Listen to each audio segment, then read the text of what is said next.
Us now. She's the Executive Director of the Piedmont Healthcare COVID Task Force here in Atlanta. Welcome to the program. Thank you, John. Okay, so compared to this time last year, we now have 3 highly effective vaccines, or a number of highly effective vaccines as well. There's also booster shots. Clearly, most public health officials are counting on vaccines to try and contain this new variant. Listen to this. To be crystal clear, we have far more tools to fight the variant today than we had at this time last year. Vaccines remain our most important tool in our fight against the virus.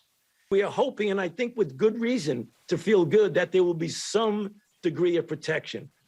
And yet the big picture is the coronavirus has been able to spread because of these low vaccination rates. And there's also been this outright refusal by many to wear a mask and to socially distance. And each time there is a new confirmed case, there's another chance for mutation. And that's how we ended up where we are right now. It seems we're going to be able to mitigate the worst of this variant, but we're not going to be able to end the pandemic for all, it seems. This is absolutely true, John. And so when you hear this talk of people saying at some point the pandemic moves to an endemic state, and we'll just have to learn with it at some low level of the virus being in our environment. But what that really means is that the virus continues to find hosts like people who are unvaccinated and unprotected, and continues then to replicate and mutate, and therefore continues to present a threat to human life. No matter how low that threat is, it doesn't completely go away. So endemic is not a safe state for us to be in to transition from pandemic to endemic. We really need to end the pandemic. Because the risk here, isn't it that every time this virus transmits to somebody else, there's a mutation. And that mutation eventually, is it a matter of when, not if, that mutation could end up be able to evade vaccines, being more contagious than the Delta variant, essentially what would be kind of like a doomsday variant, if you like. And that's why there is this need to eradicate it once and for all.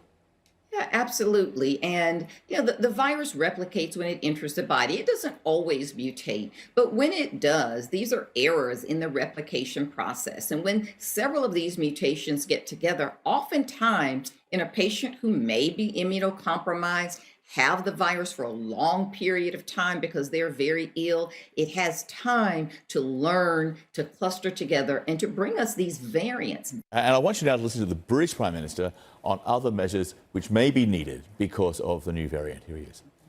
We haven't ruled out anything. I've got to tell you. I think another lockdown of the kind that we've had before is extremely unlikely. I'll be upfront with you about that. So at the moment, we see no cause to move to Plan B. But as I've said to you many, many times before, we've got to keep that under review. Again, I think when we think about these lockdowns, and all of us have been through more than one at this point.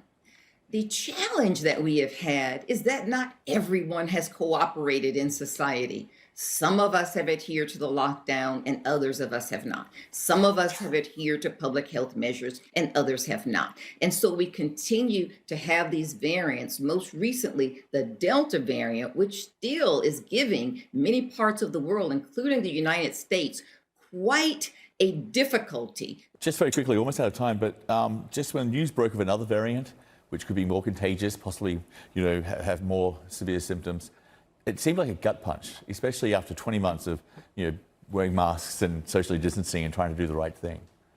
The scientific community, including myself and others, have warned that these variants will continue to come. Delta is not the last variant. It's not a matter of if, it's only a matter of when. This is what viruses do. That's why viruses are a formidable foe. Certainly viruses that are spread by respirations, by free air. So we should expect Omicron to not be the last variant.